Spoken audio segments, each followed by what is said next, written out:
আসসালামু আলাইকুম। আজ আমি আপনাদের সাথে শেয়ার করব অনিয়মিত পিরিয়ড রেগুলার করতে এবং পুরুষ হরমোন অর্থাৎ টেস্টোস্টেরন হরমোন কমাতে আমাকে ডক্টর কী ওষুধ দিয়েছিল এবং ওষুধগুলোর কী কাজ ছিল সেগুলো বলবো। পুরুষ হরমোন নাও অনেকে বুঝতে পারে। পুরুষ হরমোনটা হলো যেসব মহিলাদের শরীরে পুরুষের মতো লোম থাকে সেইগুলোকে সাধারণত পুরুষ হরমোন বলে।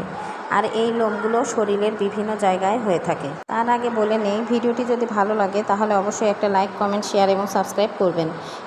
এখন একটা কথা বলি, আমি তোমাদের সাথে যে ভিডিওগুলি শেয়ার করি তা আগে নিজের ওপর প্রয়োগ করার পর যদি ভালো রেজাল্ট পাই তাহলে সেইগুলো শেয়ার করি, সেটা আমারই হোক বা আমার বাচ্চা সম্পর্কিত ভিডিও হোক, কারণ অযথা কোনো কিছু শেয়ার করি না যে এটা কারোর ক্ষতি হবে। এখন বলি, আমার অনিয়মিত পিরিয়ড রেগুলার করতে, ওজন কমাতে এবং টেস্টোস্টেরন হরমোন লেভেল কমাতে রাজশাহী মেডিকেলের গাইনি বিভাগের আউটডোরের ম্যাম দিয়েছিল গায়ান 35, কমেট 500 mg ও MG3 অর্থাৎ ওমেগা 3 ফ্যাটি অ্যাসিড। প্রত্যেকটা ওষুধের কোর্স ছিল 6 মাস। এখানে গায়ান 35 হলো একটা পিল, যা এক পাতা খাওয়ার পর 7 দিন বন্ধ রাখতে হবে। এভাবে চলবে 6 মাস।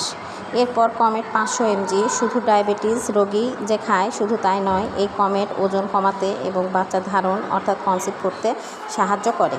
এই ওষুধ 2 বেলা খেতে দিয়েছিল। ও MG3 হলো ফ্যাটি অ্যাসিড, যা আমরা সব ধরনের খাবার খেয়েও পূরণ করতে পারি না, তখন আমাদের সাপ্লিমেন্ট হিসেবে ডক্টর MG3 ওষুধ দেয়, শরীরে যাতে কোনো কিছু ঘাটতি না পড়ে। আর এর ভিতরে আছে সামুদ্রিক মাছের তেল ও চর্বি। MG3 সকালে একটা করে 6 মাস পর্যন্ত ছিল। পিরিয়ড রেগুলার হওয়ার মূল ওষুধ হলো যে কোনো গাইনি ডক্টরের নির্দেশিত ভালো পিল এবং মেটফর্মিন জাতীয় ওষুধ। মেটফর্মিন জাতীয় ওষুধ হলো মেটফর্মিন, কমেট, ওরামেট, গ্লুকমেট ইত্যাদি।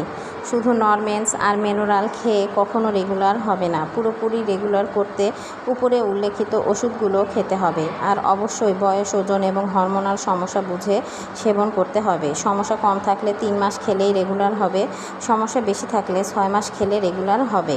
আবার হরমোনও স্বাভাবিক হবে। আর এর পাশাপাশি ডায়েট, ব্যায়াম এসব করলে আরও উপকার হবে। তো আজ এ পর্যন্তই। ভিডিওটি যদি ভালো লাগে তাহলে অবশ্যই একটা লাইক, কমেন্ট, শেয়ার এবং সাবস্ক্রাইব করবেন। আল্লাহ হাফেজ।